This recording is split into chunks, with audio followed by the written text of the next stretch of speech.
You're watching 11 Alive Morning News. 11 minutes of nonstop news starts now. Kicking off your 11 minutes of nonstop news, checking on your weather and traffic. All right, Chesley's a one-man show for us this morning, watching the weather and the traffic. Good morning. Good morning, guys. Yeah, we're looking at clouds starting off this morning, something that we have been used to over the last couple of, I'd say, days and weeks, right? No rain coming out of the clouds, at least for a huge area of our viewing area here, but down to the south is where you're going to find that our extreme southern county here. This is Jasper, Putnam counties here. You can see it wrapping up a little bit back there toward Butts County, and so that's going to be the trend. Most of this moving well to the east. You see it over toward Devin Road, down toward Milledgeville. Light rain for the most part, but is scooting at least over toward the east. More will develop, I think, by this afternoon. In fact, we're expecting scattered showers to be around, maybe an embedded thunderstorm or two. The cloud cover will have something to say about that. Temperatures as well. The more breaks we get in those clouds, it will start to heat those temperatures up. We're starting off in the 70s, but we'll go up to the 80s this afternoon, right around 86 degrees for your afternoon high. The family of Rayshard Brooks is planning their next steps after a special prosecutor dropped charges against the two officers accused in his death. They say a civil suit will be a more difficult path to justice, but they are not giving up. Ariana Manise has more from the family's attorneys. Attorneys for Rayshard Brooks' family says they're heartbroken and confused, but they're not angry. They're now vowing to take their fight to civil court now that the criminal case has been closed. Lawyers representing the family announced plans to move forward in civil court during a press conference on Tuesday. It followed the special prosecutor's decision to drop criminal charges against Atlanta police officers Garrett, Rolfe, and Devin Brosnan for fatally shooting Brooks back in 2020. Brooks' family attorneys say they believe this case should have been heard before a jury. They now say civil court seems to be the only place where they can get justice, as they believe the officers' actions were not justified at the time.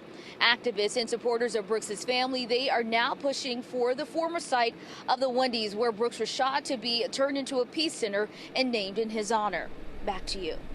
Sticking with your 11 minutes of nonstop news, here's what's happening now. We're learning more about the suspect at the center of a deadly shooting investigation in Midtown. Atlanta police releasing body camera videos of officers arresting Haisa Kani at the airport. She is accused of killing two men and shooting another near Colony Square.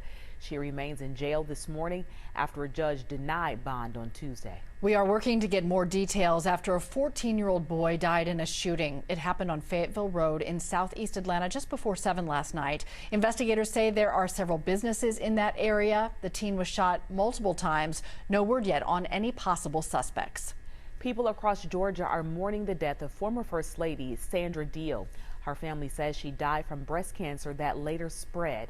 She was known for visiting Georgia's schools and reading to students. Governor Brian Kemp released a statement on her passing, praising her work as a lifelong educator and saying her soul was full and joyous to the very end. The city of Atlanta continues cracking down on short-term rentals like Airbnbs. Officials are extending the deadline for rental owners who comply with the new ordinance. This deadline is now December 5th. The rules only let people have 2 short-term rental units. One of them must be their primary residence. The owner must pay $150 a year for a permit and pay an 8% tax rental fee. New efforts to make the city of South Fulton safer. Molly Oak walks us through the changes City Council is making after a deadly shooting at a local park. That park shooting happened in April and left an 18-year-old dead. It happened right next to a Stop the Violence event with dozens of kids present. A City of South Fulton councilwoman said she saw bullets everywhere. Now, that councilwoman and the rest of council passed an ordinance which bans weapons in government buildings. That includes any public or private building when the City of South Fulton City Council holds an official meeting. The ordinance prohibits taking out a weapon in a city park, especially if that involves threatening someone.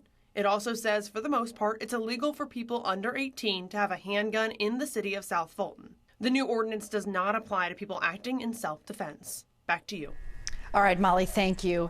New this morning, Clayton County Schools has a warning about a trend they're seeing this year. More fights, a lot more fights. The superintendent says student fights every year, but when comparing the first 12 days of this year to a year ago, the number of physical fights is up 200%.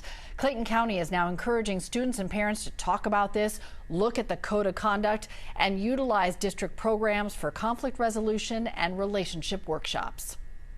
This morning, families in Cobb County are frustrated with getting their kids on school buses, and parents say the bus driver shortage isn't the only problem. Riding the school bus can now take up to an hour these days, but parents say schools aren't communicating properly when the issues arise.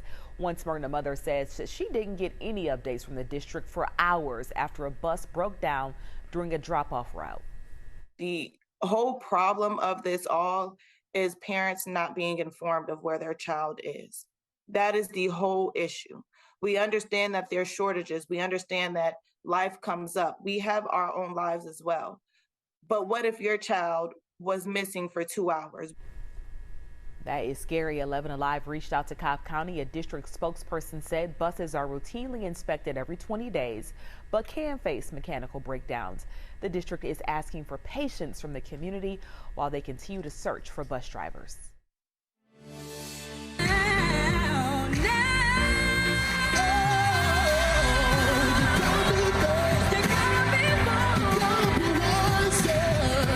You saw how much the judges were loving it. We're loving it too. What a powerhouse performance from hometown singing group JoJo and Bree. They were on America's Got Talent last night. This is a family duo from Jonesboro, an uncle and niece. They sang You Gotta Be Me, and the crowd was up on its feet, loving every minute of it. Only 2 of the 11 acts are going to move on to next month's finale, so we are cheering them on, doing Jonesboro very proud. You can watch the results tonight at 8 p.m. It's so much fun to see them. You know, they're so different in size, Chesley, but both of their voices are booming. Oh, you're right about that. Scattered showers well south of us right now. We'll see more of that popping up as we head through the afternoon, so we'll be watching that for you. Now, by noon today, looking at temperatures right around 81 degrees. We're going to have that mix of sun and clouds. By 3 o'clock, there could be some isolated showers around, becoming a little bit more scattered. 86 will be our high temperature for today, and we'll hit that right around 3 o'clock or so. By 6 o'clock, when you're driving home, you'll have to dodge some of those raindrops, maybe even a flash of lightning as well. 81 degrees will be your temperature by 6. All right, let's make it a smooth hump day. It's going to be a little bit cloudy. The roads are looking good. Not too shabby of a start, Cheryl. Yeah, let's keep it going. I hope everybody has a good day out there. We're going to have much more for you coming up middays here with Aisha. Always working for you on 11alive.com, and the Today Show is coming up next. See you back here tomorrow.